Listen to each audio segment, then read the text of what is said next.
Good morning all of you. Insurance law की class में आज हम बात करने जा रहे हैं difference between marine insurance contract and fire insurance contract. सामुद्रिक बीमा अनुबंधों और अग्नि बीमा अनुबंधों में बेसिकली क्या डिफरेंस होता है, इन पर हम चर्चा करेंगे। लास्ट क्लास में हम लोग बात करके आए थे life insurance contracts and indemnity insurance contracts के बारे में। उन दोनों में हमने डिफरेंस देख लिया था। फायर इंश्योरेंस और या फिर मरीन इंश्योरेंस का चैप्टर हम पढ़ें उससे पहले ज़रूरी है कि इन दोनों इंश्योरेंस कॉन्ट्रैक्ट्स में बेसिकली क्या डिफरेंस होता है, ये हमें जानना आवश्यक है। हम जब डिफरेंसेस को पढ़ लेंगे दोनों कॉन्ट्रैक्ट्स में तो इजीली हम इसके चैप्टर के अंदर जो कंडीशंस होगी, जो प्रोसीजर्स होगी, उनको पढ़ते समय आप लोगों को ज़्यादा दिक्कत नहीं आएगी। ठीक है ना, ये इस चैप्टर की उपयोगिता होगी। तो अग्नि बीमा अनुबंध का सामुद्रिक बीमा अनुबंध में अंतर के लिए सब कुछ आधार मैंने यहाँ पर आपके खोज करके है। फर्स्ट हम बात करेंगे नेचर ऑफ रिस्क की, यानी कि जोखिम की प्रकृति के बारे में।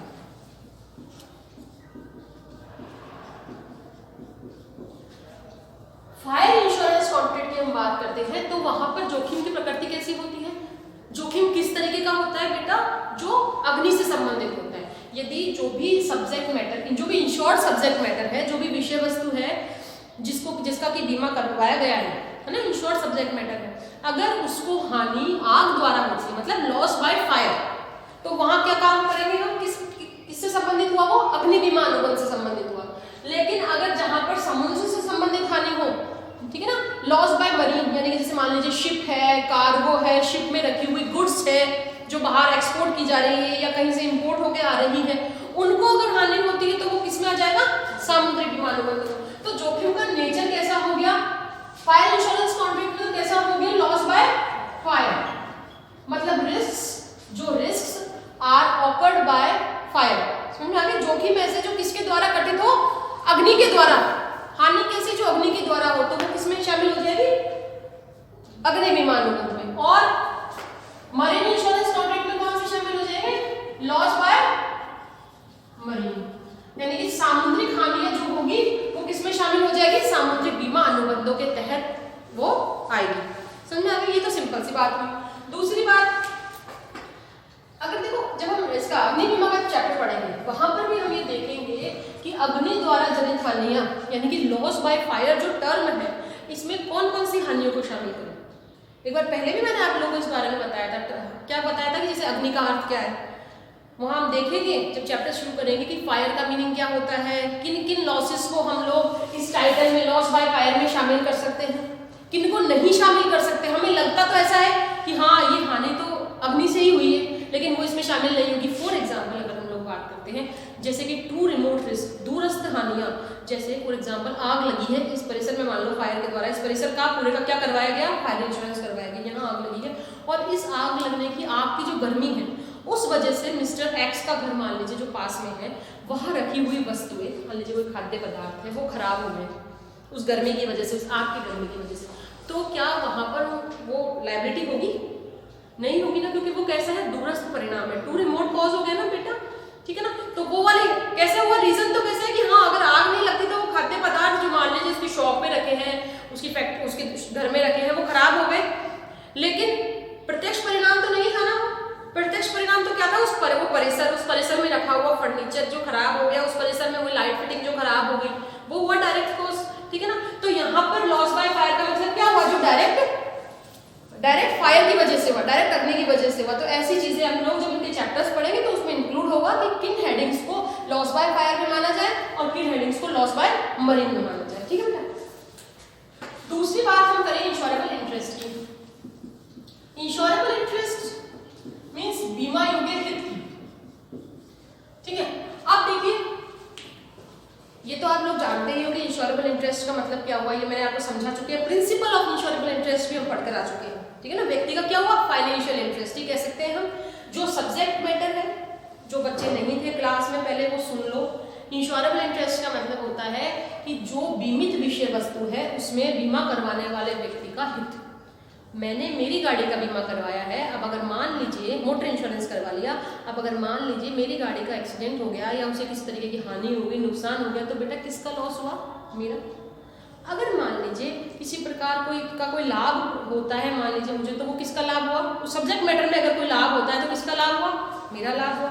तो सब्जेक्ट मैटर के साथ में जुड़ी हुई हानि या जुड़ा हुआ लाभ जिससे कि बीमित व्यक्ति का पर्सन का हित जुड़ा हुआ है, वो क्या है, बीमा योग्य हित।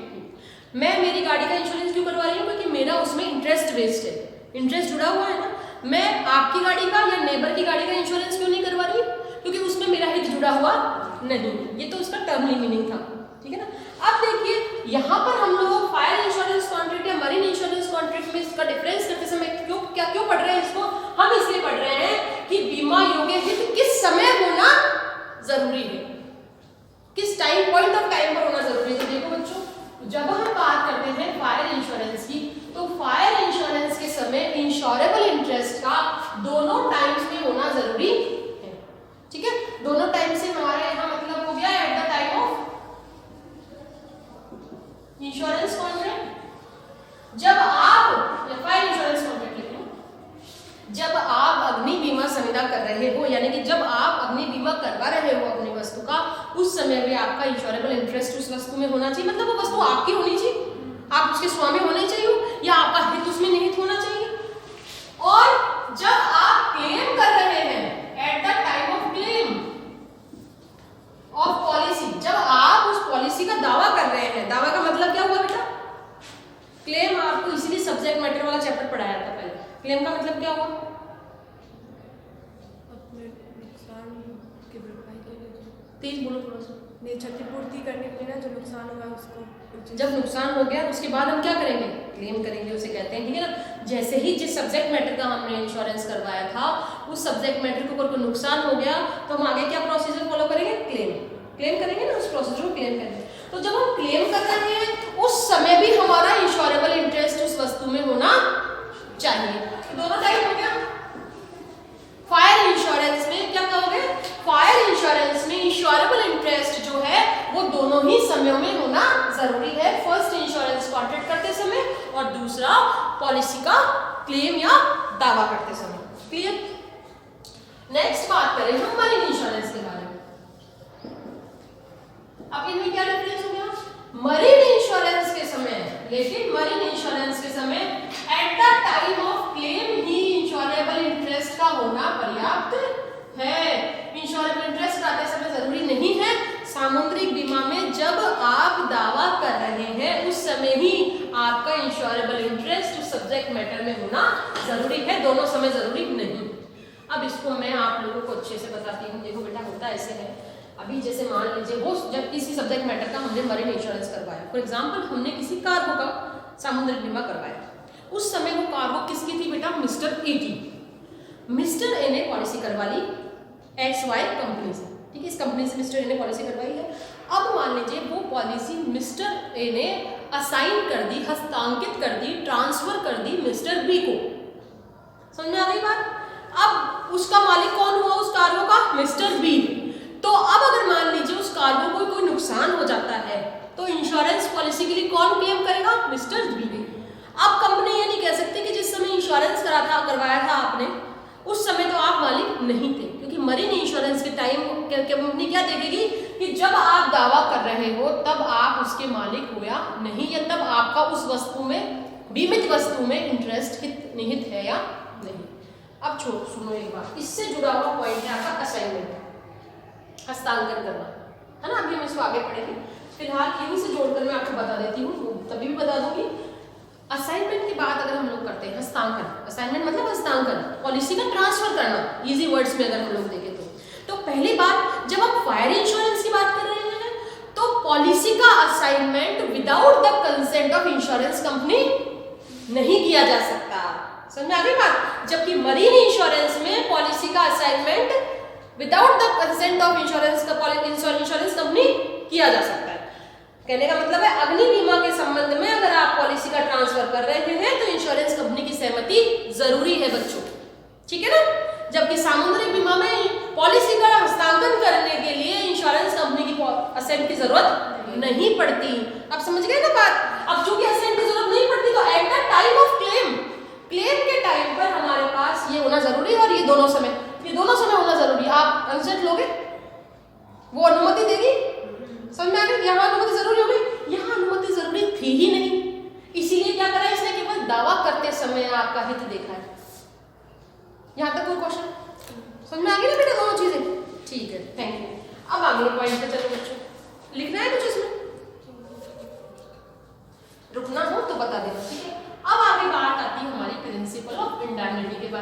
यानी कि क्षतिपूर्ति का सिद्धांत।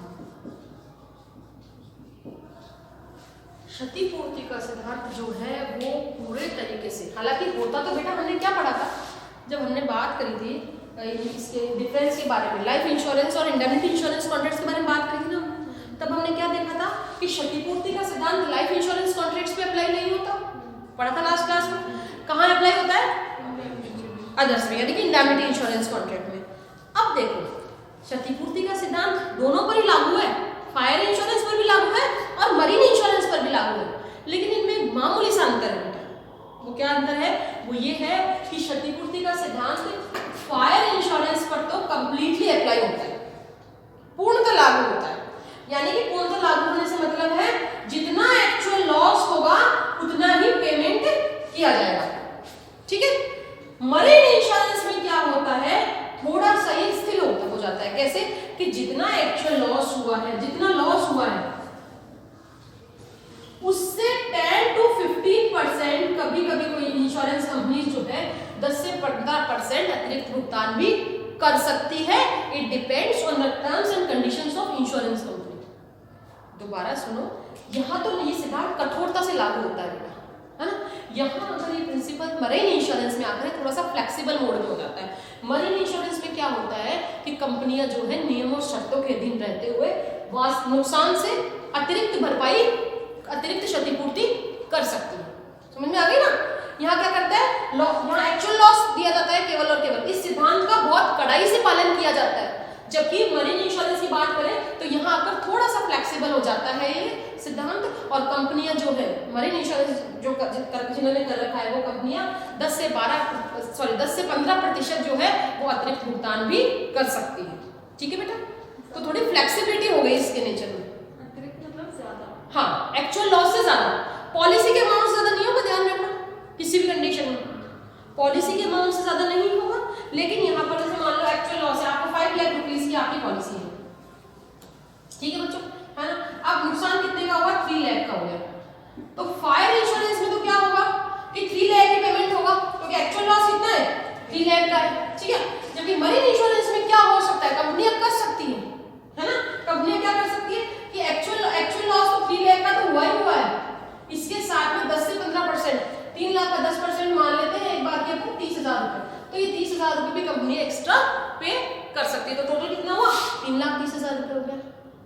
यहाँ आकर थोड़ी सी, कहने का मतलब है मरीन इंश्योरेंस में आकर थोड़ा सा क्षतिपूर्ति के सिद्धांत को थोड़ा सा फ्लेक्सिबल कर दिया गया है, कठोरता से इसका पालन मरीन इंश्योरेंस में नहीं होता।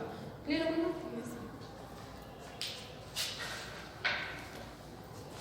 रख कर दो उसको।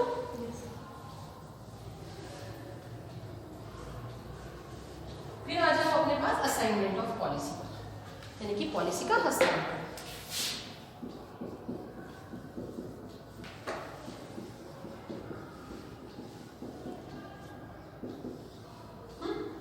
असाइनमेंट ऑफ पॉलिसी यानी कि पॉलिसी का हस्तांतरण क्या कहता है?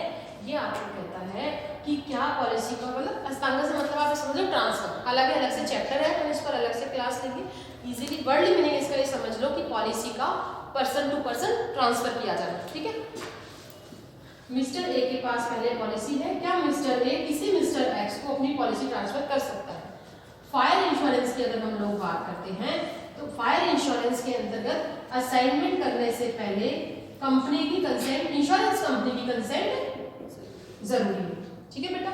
जबकि मरीन इंश्योरेंस में, ये मैंने थोड़ी देर पहले भी आप लोगों को बताया था,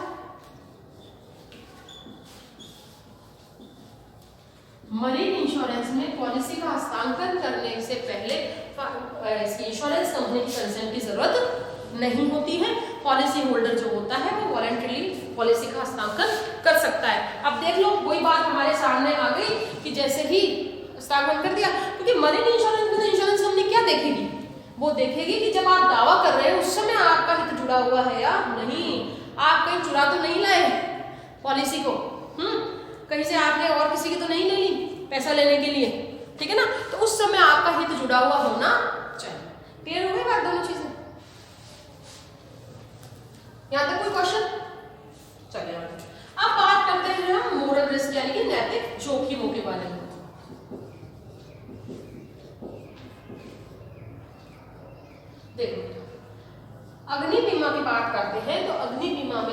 नैतिक जोखिम में क्या होती है, ज्यादा पाई जाती है ना।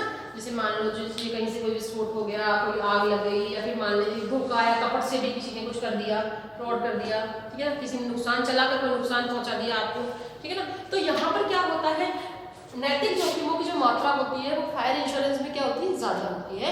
किसकी तुलना में, मरीन इंश्योरेंस की तुलना में, ठीक है ना। वहां पर नैतिक जोखिमें नहीं होती है। नैतिक जोखिमों से मतलब जैसे मैंने कुछ और एग्जांपल्स भी यहाँ पर लिख रखे हैं, चाहो तो लिख सकते हो। जैसे मोरल रिस्क का मतलब होता है कपट, फ्रॉड हुआ, नेग्लिजेंस यानी कि लापरवाही हुई, डिस्प्यूट हुआ,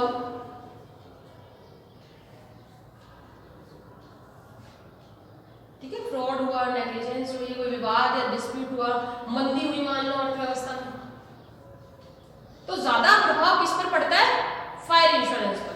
समुद्री बीमा अनुबंधों पर इसका प्रभाव उसकी तुलना में कम पड़ता है, ठीक है। अब आप कहाँ सुनते हैं, मुझे ये बताओ, अब अपन कहाँ सुनते हैं कि फायर इंश्योरेंस उसमें हमारे समुद्र में जहाज जा रहा था और सामुद्रिक डाकुओं ने लूट लिया, सुनते हैं क्या अपन? वो जैसा अपन पुरानी मूवीज में देखा करते थे, है ना। अब नहीं सुनते ना बेटा अपन। आग का जरूर अपन, जैसे कहीं पर सर्किट हो गया, कहीं पर नेग्लिजेंस की वजह से किसी परिसर में आग लग गई, सुनते हैं ना।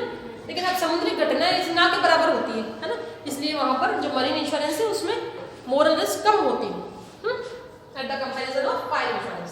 अब बात आती है लास्ट आधार की, हमारे अमाउंट ऑफ पॉलिसी, पॉलिसी का अमाउंट, बीमा। सबसे पहले हम बात करते हैं फायर इंश्योरेंस की।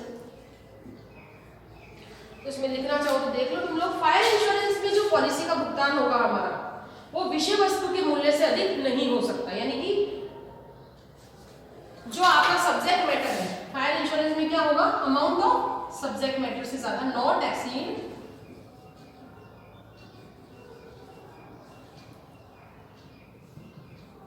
Amount of policy. पॉलिसी का जो अमाउंट है उससे ज्यादा अमाउंट फायर इंश्योरेंस पॉलिसी में पे नहीं किया जाता। दूसरी तरफ हम देखते हैं मरीन इंश्योरेंस के बारे में, तो मरीन इंश्योरेंस में पॉलिसी के भुगतान के समय मार्केट वैल्यू को भी देखा जाता है कि उस बीमित विषय वस्तु का बाजार मूल्य क्या था। पॉलिसी तो देखी जाती है ही जाती है, उसके अलावा बाजार मूल्य भी देखा जाता है कि उस वस्तु का जिसको भी मरीन इंश्योरेंस के तहत कोई नुकसान हुआ है उसका मार्केट वैल्यू क्या है। दोनों में कंपैरिजन किया जाता है। फिर बेटा दोनों में से जो कम होता है ना, दोनों में से whichever is less, जो भी कम होगा ना उसका भुगतान किया जाएगा, ठीक है। फायर इंश्योरेंस के समय मार्केट वैल्यू को इतनी तवज्जो नहीं दी जाती, देखा ही नहीं जाता। वहां तो केवल किसको देखा जाएगा, जो आपका अमाउंट ऑफ पॉलिसी उससे ज्यादा नहीं होना चाहिए। एक्चुअल लॉस तो है ही है, पहले सुन लो मेरी बात, पहले समझ लो, बाद में लिख लेना। एक्चुअल लॉस देखा जाएगा आपका, क्या लिखा मैंने, जैसे यहाँ पे अमाउंट ऑफ पॉलिसी देखा जाएगा, दोनों में कंपैरिजन होगा, जो कम है वो आपको भुगतान। एक्चुअल लॉस पे ज्यादा फोकस है वहाँ पर फायर इंश्योरेंस में। मरीन इंश्योरेंस में मार्केट वैल्यू भी देखा जाता है पेमेंट करते समय, ठीक है ना, बाजार मूल्य पर भी ध्यान रखा जाता है। ये लिख लो अपनी लैंग्वेज। क्या मैं रेड आउट कर देती हूँ, देखो मैंने इसमें लिखा हुआ जैसे अग्नि बीमा में पॉलिसी की राशि सब्जेक्ट मैटर के मूल्य से अधिक नहीं हो सकती, ठीक है। सब्जेक्ट मैटर का जो वैल्यू होगा ना बेटा उसके मूल्य से अधिक नहीं होगी। यानी दूसरी चीज होगी, जबकि समुद्री बीमा में क्या होगा, कार्गो या जहाज का बाजार मूल्य भी हो सकता। समुद्री बीमा किस चीज का करवाते हैं, कार्गो का करवाते हैं, शिप का करवाते हैं, गुड्स का करवाते हैं, तो उनके बाजार मूल्य से ज्यादा उसको पेमेंट नहीं किया जाएगा। मार्केट वैल्यू भी यहाँ पर इंपॉर्टेंट है। क्लियर हो गई बात। तो आज की क्लास में इतना ही बहुत, ठीक है ना। अब हम लोग नेक्स्ट क्लास में बात करेंगे लाइफ इंश्योरेंस के टॉपिक पर। लाइफ इंश्योरेंस का चैप्टर स्टार्ट करेंगे। अब इसमें कोई यहाँ तक कोई क्वेश्चन हो डिफरेंस में तो बताओ। यहाँ तक समझ में आ गई बात? चलो, थैंक यू।